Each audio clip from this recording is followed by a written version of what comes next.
Magandang umaga sa inyong lahat. Kanina pa nga gising ang batuta. Mga bandang alas 8 na nga ito ng umaga. Tingnan nyo naman yung butchog, pawis na pawis na. Inaaliw ko nga siya dyan, tingnan nyo naman at parang sumasagot na siya. Maikwento ko nga sa inyo na kagabi nga ay nakadalawang palit ng damit si Aya. Lungad ng lungad nga kasi siya, di nga alam namin kung bakit. At nung pinahiran ko nga siya ng mansanilya ay dun nga nakatulog na yung butchog. Back to Aya nga, tingnan nyo nga nagpapakit ang batuta. Ay Aya, naglalaban yung ilong mo dyan. Fast forward nga ay kinuha na siya ng kanyang lolo. Lumabas nga muna sila dito sa cottage. Habang na nandun sila sa cottage ay nag-prepare na nga ang mama ng ililigo nga ni Aya. Yung pamangkin ko nga pala yung nagbibidyo dyan. Diyan nga ay inaaliw-alaw siya ng mga pinsan niya. Tingnan nyo naman at nagkakagat-kagat labi pa. Abay, tuwang-tuwa ka dyan, butcho nga. Tapos mamaya pag nabihisan, magso-super science ka. Ewan ko nga sa batutang to. Pag binibihisan nga ay palagi siyang umiyak na para bang pinagkukurot siya. Di ko naman masabi na mana ka sa akin. Nung baby nga ako ay ayaw na ayaw ko yung nanliligo ako. Sabi nga ni nanay. Kay butchong naman baliktad. Gustong-gusto niya yung naliligo siya. Pero pag binibihisan siya para siyang pinagkukurot.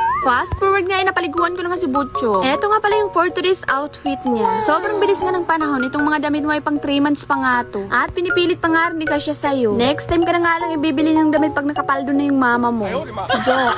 Bumunta nga na naman kami sa ate ko. Dito nga ay tawang-tawa kami dahil nga sa ngipin ng unggoy na to. Eto nga ay pangil ng unggoy. Paniniwala nga to na kapag ang bata ay nagsuot ng ganito ay hindi siya masasaktan pag nagngipin na siya. Wala namang masama na ipapasuot ko to kay Bibi Aya. Iyan nga ay paniniwala nga namin. Kalaunan nga din ay umuwi na nga kami para kumain.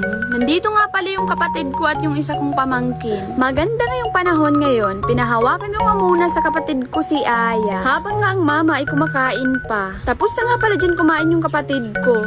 Di nga nagtagal katapos ko nga lang kumain ay pumasok na kami dito sa loob. Dito nga ay naglilibang-libang lang si Aya. Busangot pa nga ang batuta dyan. Siguro nga ay naantok pa siya dyan. Dumating na nga ang kanyang lola at dun nga nagkukulitan sila sa kutsyon. Tingnan nyo naman. Pinagkukurot nga yung mukha ng lola niya. Diyos ko ay kahit 3 days lang hindi nagupitan si Aya ng kuko ay bilis sumaba ng kuko niya. Lumabas na nga pala sila ng lola niya. Sabi ko nga nabibidyohan ko nga sila kaso si Aya parang ayaw makisama. Ang ganda-ganda naman ng manika namin na yan. Nakabusangot nga lang ang butchog, wala yata sa mu. Wala nga dito yung mga pinsan niya na mag-aaliw sa kanya. Kaya pumunta na nga ako sa tindahan para kumuha ng plastic na iaaliw sa kanya. Hindi ko na nga pala nabidyohan. O diba effective? Tingnan nyo, nakikisama na siya dyan. Tuwang-tuwa pa nga ang butchog. Tingnan nyo naman, abay! Sobrang likot mo na butchog.